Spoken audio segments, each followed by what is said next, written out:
مساء الخير، ازيكم عاملين ايه؟ يا رب تكونوا بألف صحة وبألف خير. النهاردة هنعمل مع بعض الأكلة الجميلة دي. حلويات المصمت بدل ما تجيبيها من بره، على الأقل هتبقي عاملاها بنظافة في بيتك، وهنعملها مع بعض بطريقة سهلة. زي ما انت شايفة عملت ممبار وطحال طبعا وفشة. هقول لكم يلا مع هنضيفها بعض ازاي. نشوف هنعملها ازاي. انا عندي زي ما قلت لكم عزومه وطحال. طبعا تنظيفه اهم حاجه. طبعا دي انا هبتدي بيها، اشيلها كده اهو. طبعا حاجه هعملها معاكم. وفشه برضو وممبار. انا طبعا مش هعمل الفيديو ده كله مره واحده، ممكن اعمله على مرتين، انزله على مرتين. اول حاجه هنبتدي بيها وهو الطحال اهو. زي ما انتوا شايفين اول حاجه هبتدي بيها من اسهل ما يمكن. انت ممكن تخلي دي وتسلقيها بعد ما يتسلق، بس انا بصراحه عشان بخليها على التقطيع على طول بحب اشيلها. بس اهم حاجه بالراحه كده اهو. زي ما انت شايفه، انا عايزه اقول لكم حاجه. انا بعمل فيديوهات كتيره بس مش بنزلها، مش عارفه في ايه. يعني انا ده، يعني اتمنى اليوم اللي انا اعمله فيه انزله على طول. يمكن يكون العزومة دي فتحة خير عليا ان انا اعمل فيديوهات كتيرة عندي مصوراها، واجي ادخل امنتجها مش عارفة. يمكن عشان ما بلاقيش، يمكن عشان مش بلاقي مشاهدات كتير، يمكن عشان بلاقي سنتات اما بشوف الفيديو، ممكن عشان بتعب ما بلاقيش فيه. فبالله عليكم لو انتوا سامعيني، يعني لو تشوفوا مثلا 3 دقايق من الفيديو بس، ما تجريليش الفيديو والفيديو بتاعي يسقط. يعني زي ما بقولك كده، هو ده محبة ليكي ان انتي تشوفي الفيديو ال3 دقايق دول. بصي زي ما انتي شايفة اهو خلصتها، وانا عملت الناحية التانية برضو اهي. عملت الناحية التانية زي ما انتي شايفة عاملاها.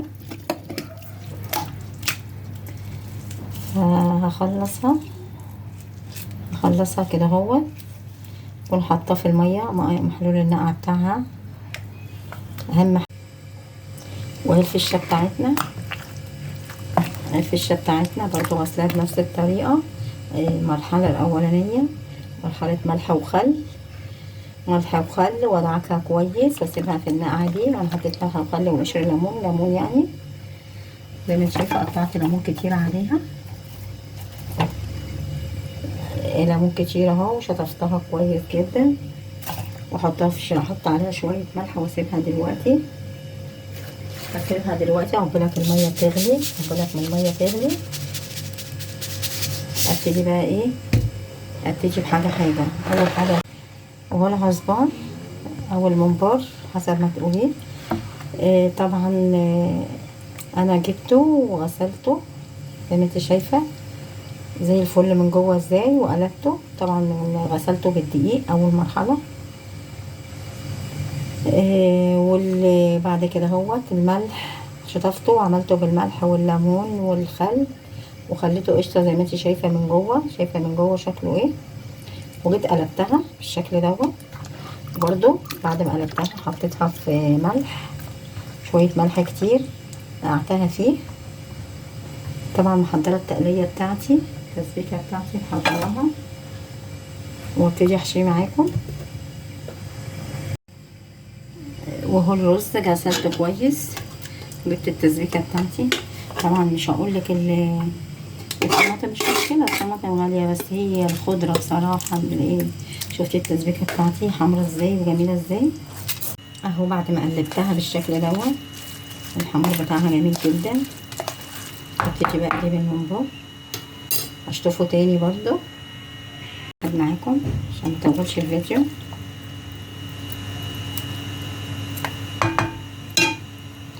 ابتدي بس صبع واحد بس، صبع واحد بس بالطريقة دي.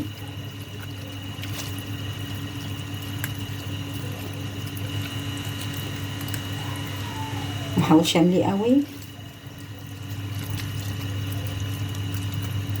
ممكن كمان لو عايزة بطبص بيبقى جميل برضو. انا ممكن اعمل شوية كده وشوية كده حسب الوقت اللي عندي بصراحة. يعني انتي بتعملي تنزلي كده، انتي بتعملي تنزلي كده.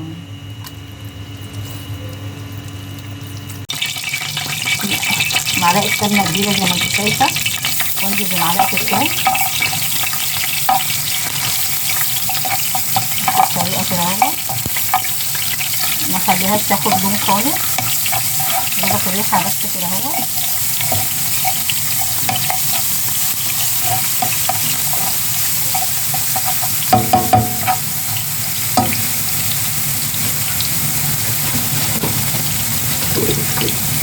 وهي الطحال قطعته بالطريقة دي، والكشة مقطعها بالطريقة دي، تيجي انزل بيها.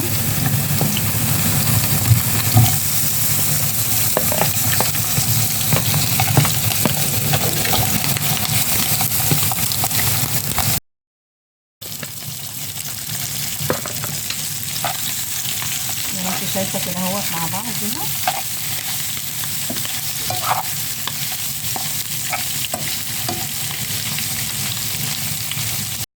والممبار اهوت بقلب فيه سواء من الجنب دوت، اقلبه الجنب التاني.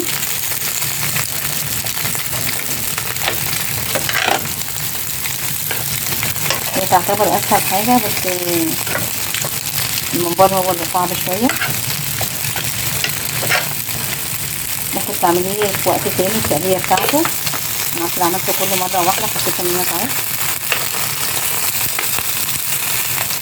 زي ما انت شايفة اطلع دوت واعمل الجنب التاني. وهي بعد ما حمرتها بالجمال دوت احطها في طبق التقديم قدامكم. انا فعلا شلتها من الصينيه من الطاسه عشان كانت صغيره ما كفتليش الكميه دي كلها.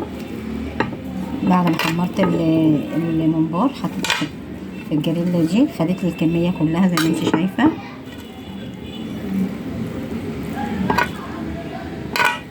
وهو بعد ما حطيت الممبار في طبق التقديم بالجمال دوت، زي ما قلت لك ممكن تعمليه ببص اللي هو الكور بيبقى جميل قوي.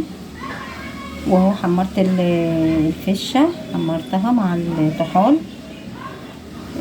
شكلها جميل. ولو عجبك الفيديو ما تنسانيش في اللايك والشير والاشتراك في القناه عشان يوصلك كل جديد. باي باي.